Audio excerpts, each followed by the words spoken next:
Welcome to Homogenisation and Hybridization in Food. And this is Mr. Go. Let's go!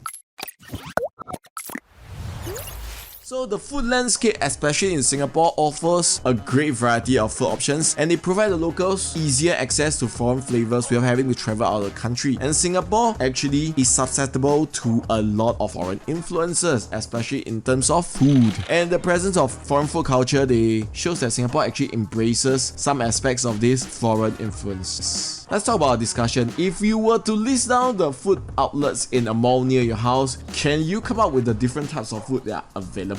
If so, you realize that they actually stem from many different nations. Let's take a look at an example such as this. There's a problem with fast food outlets. The large number of fast food outlets in the world means that fast food outlets can be found almost everywhere. And in Singapore, you can find over 100 Mcdonald's outlets and over 80 KFC outlets, and they are growing every year. And this spread of fast food outlets have been criticized for the promotion of homogenization of the food landscape in this world, reducing cultural diversity, such as in the background.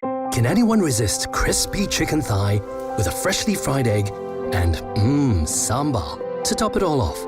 Presenting the new Nasi Lemak burger. They will try to subsume the local culture into their burger, and this has been criticized. Popularity of fast food restaurants across different nations reflect the acceptance of fast food culture because it is fast and affordable. There are actually countries and people who have rejected fast food restaurants because this spread actually threatens their local culture. If their culture favors certain food and they feel that their food is being threatened, this can feel very personal to them. For example, in the case of Italy, McDonald's actually tried to integrate their burgers.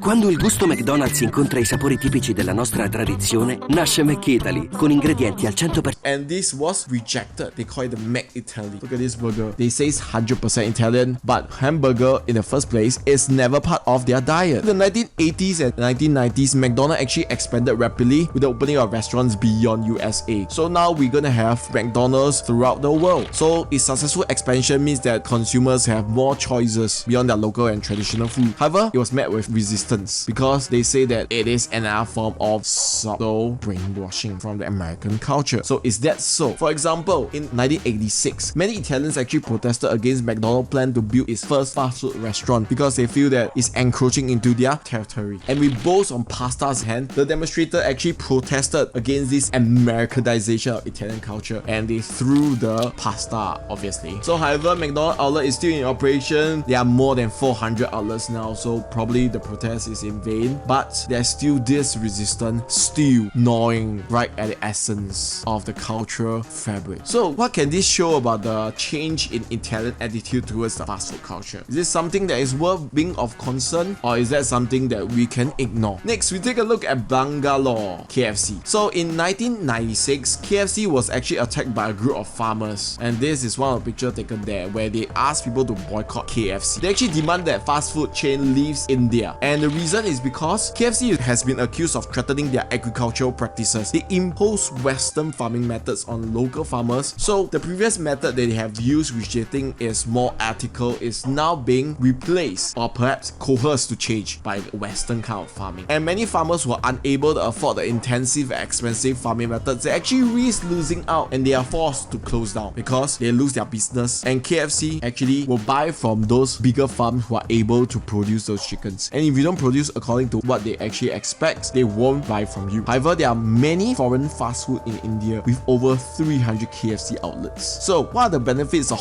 hybridization of fast food, such as the one you see in the background, nasi lemak burger? The local culture do maintain their influence when hybridization take place, and foreign fast food items and menus are modified to local taste. So if they insist on the original taste, probably not many people will buy them. And the benefits of hybridization of fast food is that many of the food that we consume incorporate both foreign and local influences, allow us to savor the flavor of foreign and local cuisines in a dish. And doing so, some elements, either the foreign or local cuisines, may be lost or changed because there are some parts that may not be able to subsume normally. Alright, we are taking a look at KFC porridge. Dave is starting the day, but his morning just became unboring. Raise your original recipe porridge.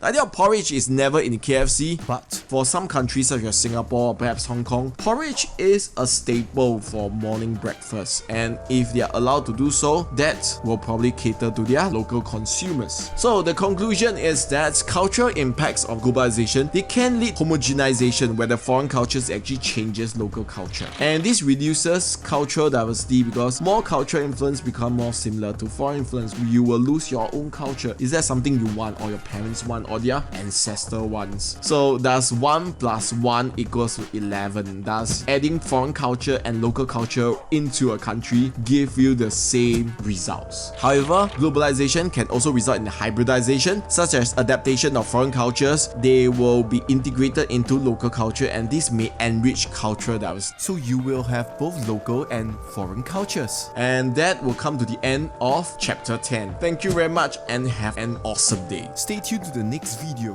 Bye bye.